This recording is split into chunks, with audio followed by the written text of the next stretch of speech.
Salut à tous, ici Frédéric Morel. Bienvenue sur ma chaîne dédiée à la science et aux découvertes scientifiques. Si vous êtes passionné par l'exploration de notre univers et les avancées scientifiques, pensez à vous abonner. Aujourd'hui, on plonge dans un sujet fascinant qui repousse les limites de notre compréhension. Bonjour Allons-y. à tous. Aujourd'hui, je vous invite à explorer une question fascinante. D'où parle l'éclair? Du ciel ou du sol? Dans cette vidéo, nous allons plonger dans le phénomène des éclairs, découvrir comment ils se forment et comprendre les mécanismes qui les déclenchent. Je vais partager avec vous des explications scientifiques, des anecdotes surprenantes et des images impressionnantes. Préparez-vous à être émerveillé par la puissance de la nature et à apprendre des choses que vous ne saviez peut-être pas. Alors, restez avec moi et découvrons ensemble les mystères de l'éclair.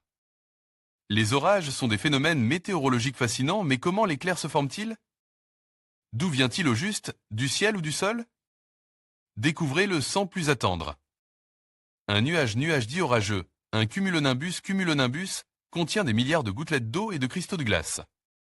Les scientifiques pensent, sans en être vraiment certains, que l'électricité statique se forme à l'intérieur d'un nuage lorsque les gouttes et les cristaux de glace se percutent. Lors de ces chocs, ils s'échangent une partie de leurs charges électriques. Formation des éclairs dans les nuages. Les gouttes les plus grosses, les plus lourdes, chargées alors négativement tombent au pied du nuage. Résultat? Un gros paquet de charges positives au sommet du nuage, la même version négative à sa base. L'air, un bon isolant, les tient à distance. Jusqu'à ce l'écart entre ces deux paquets de charges devienne trop important. Cette fois, plus des isolations qui tiennent. Un éclair se forme entre les deux, dans le cumulonimbus. Voilà donc décrit ici le déroulement le plus fréquent de la formation d'éclairs.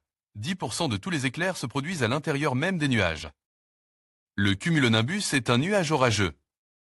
Simon Huxter, GNU effet des éclairs au sol, la décharge pilote.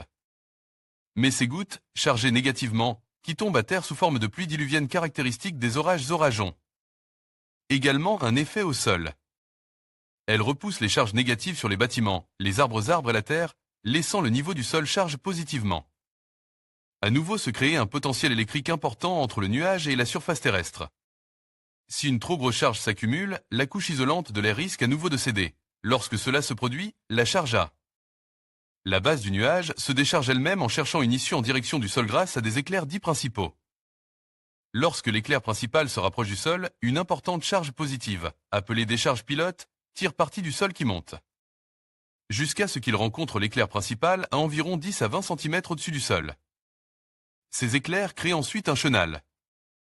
Place à un second éclair encore plus puissant, la décharge de retour. L'origine d'un éclair peut donc aussi bien se trouver à terre que dans les airs. Cette question-réponse est extraite du livre Les chats ont-ils un nombril? Édité par EDP Science.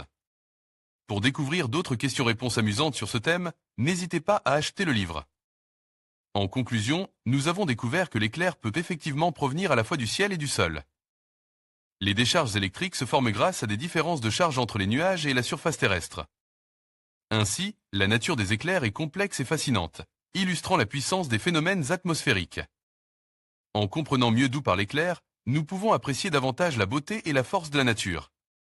Merci de nous avoir suivis dans cette exploration éclairante.